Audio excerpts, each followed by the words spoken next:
Welcome, selamat datang di channel saya. Sebelum dimulai jangan lupa like, komen, dan subscribe ya kawan. Yuk mari saksikan kisah legenda cerita rakyat berjudul Misteri di Gunung Rinjani bagian 4. Ada yang menunggumu di atas. Pendaki baru, teror baru. 1 tahun setelah hilangnya Andi dan kejadian aneh yang menimpa Pak Joko, kasus itu perlahan dilupakan.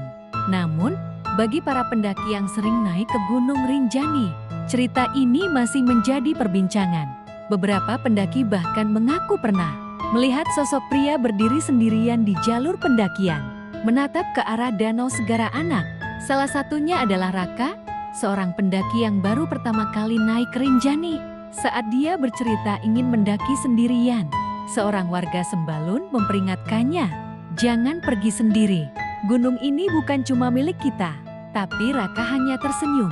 Dia tidak percaya hal-hal mistis. Hingga akhirnya, dia mengalami kejadian yang mengubah hidupnya. Jejak tanpa pemilik. Hari pertama pendakian berjalan lancar. Jalur Sembalun cukup menantang. Tapi Raka menikmati perjalanan. Namun, saat memasuki hutan menuju Danau Segara Anak, dia merasa sesuatu yang aneh. Dia melihat jejak kaki di tanah. Tetapi tidak ada satupun pendaki di depannya. Jejak itu tampak baru, seolah-olah ada seseorang yang baru saja berjalan di sana. "Ah, mungkin ada pendaki lain yang jalannya lebih cepat," pikirnya. Namun, semakin jauh dia melangkah, dia menyadari sesuatu yang aneh. Jejak kaki itu tiba-tiba berhenti di tengah jalan. Tidak ada tanda-tanda jejak belok ke kiri atau kanan. Seakan-akan orang itu menghilang begitu saja. Pertemuan di Danau Segara Anak. Raka akhirnya tiba di Danau Segara Anak saat matahari mulai tenggelam. Tempat itu sunyi.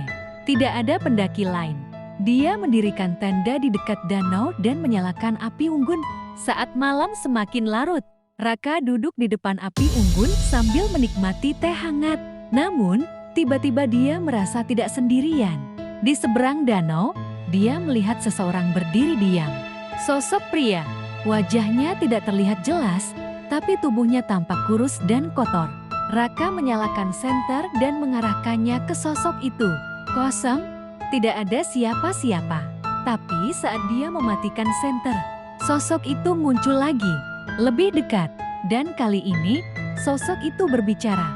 "Kenapa kamu datang ke sini?" Misteri Pak Joko dan Andi.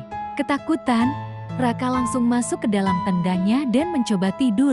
Namun, tepat tengah malam, dia terbangun karena suara langkah kaki di luar tenda. Perlahan, dia membuka resleting tenda dan mengintip keluar. Dia melihat seseorang berdiri di dekat api unggun. Raka mengenali wajah itu, Pak Joko. Wajahnya pucat, matanya kosong, tapi dia tersenyum tipis. Pak Joko?" Suara Raka bergetar. Pak Joko hanya diam, lalu menunjuk ke belakangnya. Di sana, berdiri sosok lain. Lebih tinggi, lebih kurus. Itu Andi. Namun, wajahnya kini lebih jelas. Kulitnya pucat membiru, matanya hitam legam, dan bibirnya tersenyum dengan cara yang tidak manusiawi. Lalu, dalam 1 detik, mereka menghilang. Dan di tanah, tepat di depan tenda Raka, ada sebuah tulisan yang terukir di tanah. "Kamu yang selanjutnya." Epilog. Raka yang berubah. Keesokan harinya, pendaki lain menemukan Raka dalam keadaan duduk kaku di tepi Danau Segara Anak. Matanya kosong, wajahnya pucat. Saat mereka mencoba membangunkannya, dia hanya berbisik pelan, "Aku masih di sini." Sejak hari itu, Raka tidak pernah lagi berbicara tentang apa yang dia alami di Gunung Rinjani. Namun, beberapa bulan setelahnya, seorang pendaki lain melaporkan melihat seseorang berdiri di jalur Sembalun. Seseorang yang mirip dengan Raka. Namun, ketika didekati, sosok itu menghilang. Dan satu pesan misterius muncul di ponsel seorang pendaki. "Jangan naik ke sini, aku masih di sini."